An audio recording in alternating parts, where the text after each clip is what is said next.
Incy Wincy Spider went up the water spout. Down came the rain and washed the spider out. Out came the sun and dried up all the rain. So Incy Wincy Spider went up the spout again.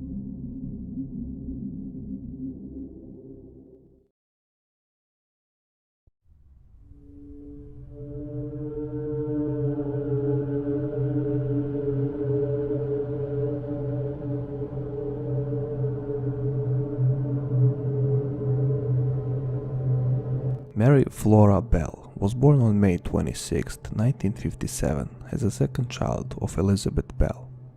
Elizabeth, who was also known as Betty, was a well-known local prostitute who was often absent from the family home and simply leaving her children in the care of their father, if he was present. It is believed that Mary's father was William Bell, a violent alcoholic and criminal.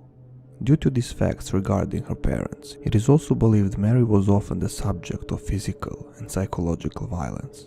Mary was very prone to bad luck, since she suffered many injuries in her childhood, often contributing to falling, while on another occasion she accidentally overdosed on sleeping pills.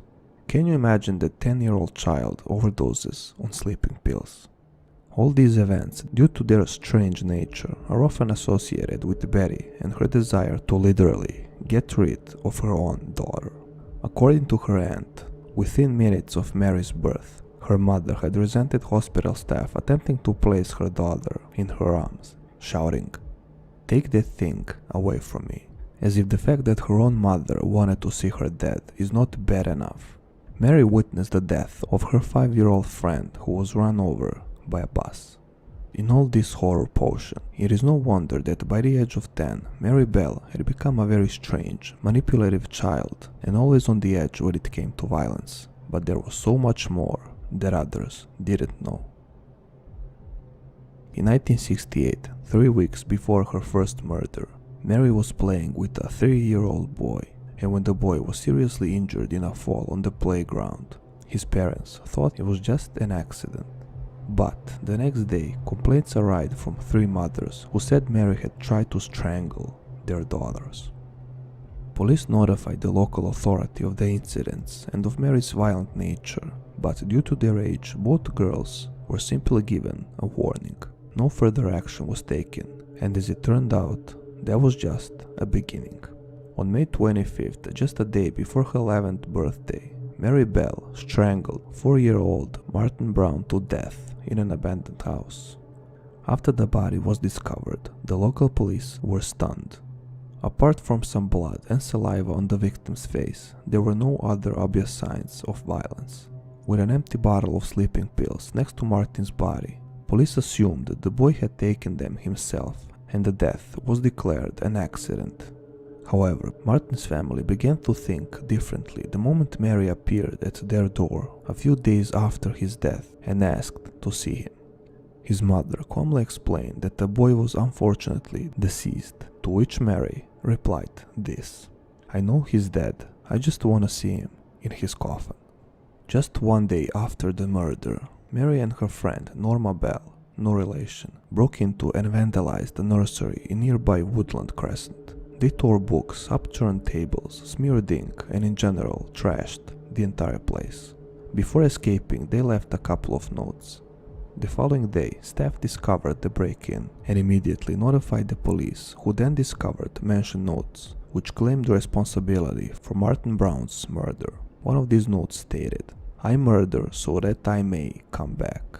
Meanwhile, Mary couldn't hide her achievement and told her schoolmates that she was responsible for the death of Martin Brown. But because of her reputation as a liar, no one actually took her seriously. At least not until another little boy would appear dead. On July 31st, 2 months after her first murder, Mary Bell killed 3-year-old Brian Howe. Bell mutilated the body with scissors, scratched his legs, and cut off parts of his genitals. When Brian's sister set out in search of him, Mary and Norma offered to help, and Mary even showed her exactly where he might be. When the body was discovered, panic started to rise throughout the neighborhood as 2 dead boys were discovered in the same number of months.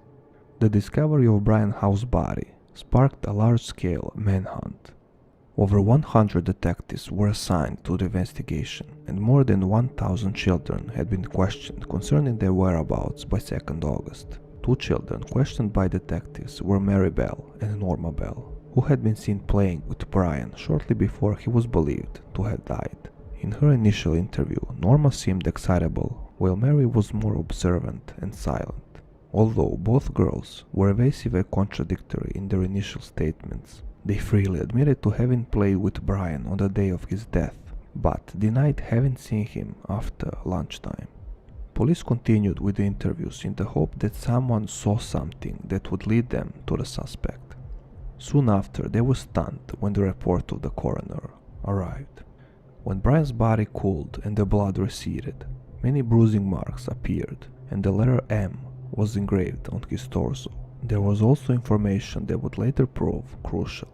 The lack of force used in the attack suggested that Brian's killer could be a child, not an adult, as it was initially thought.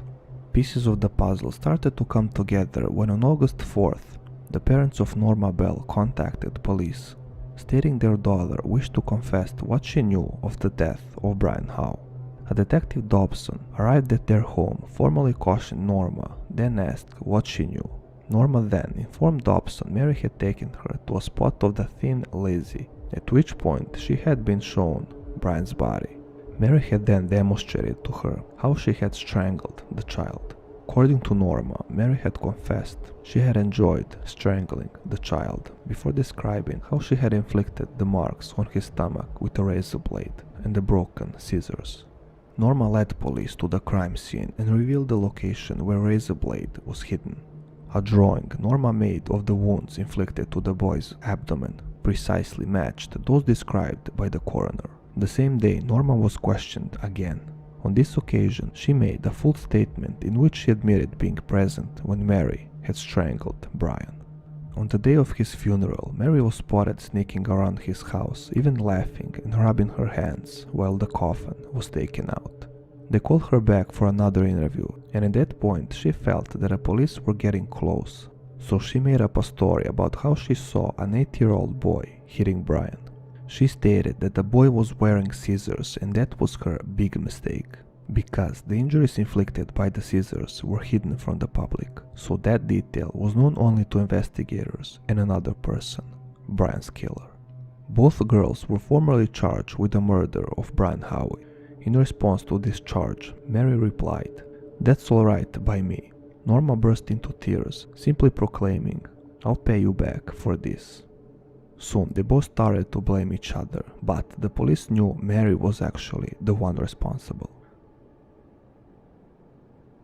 The trial of Mary Bell and Norma Bell began in Newcastle on December 5, 1968, and both of them pleaded not guilty. The trial lasted 9 days. The jury deliberated for nearly 4 hours before reaching their verdicts. Mary Bell was cleared of murder but convicted of a manslaughter of both boys on the grounds of diminished responsibility. Norma Bell was exonerated of all charges. Mary was convicted under British law known as the Rehabilitation of Offenders Act, which essentially has no set time limit until the authorities decide it is appropriate to release the prisoner. And believe it or not, it happened. Impressed by her rehab, Mary Bell became a free person in 1980. She was released under a license, which meant she was essentially still serving her sentence while living in a community under strict rules. She was given a new identity to get a second chance at life and protected from the tabloids and the media, but she was forced to move several times because newspapers, investigators, and the public somehow managed to find her. Things got even worse when she had a baby 4 years later. Her daughter knew nothing about her criminal past until she turned 14, when a tabloid managed to find them again. Soon, a whole fleet of journalists was formed to camp in front of their house, and they had to flee with the sheets over their heads. Mary Bell is still under protected custody, which was issued on the order of the court, and she remains anonymous together with her daughter. Many live in disgust because of this fact, and as Martin Brown's mother told the media, Everything revolves around her and how she must be protected. As victims, we don't have the same rights as murderers. In the end, Mary remains protected by the British government, and the families of the murdered boys will forever have to live with a feeling that no one in this world would want.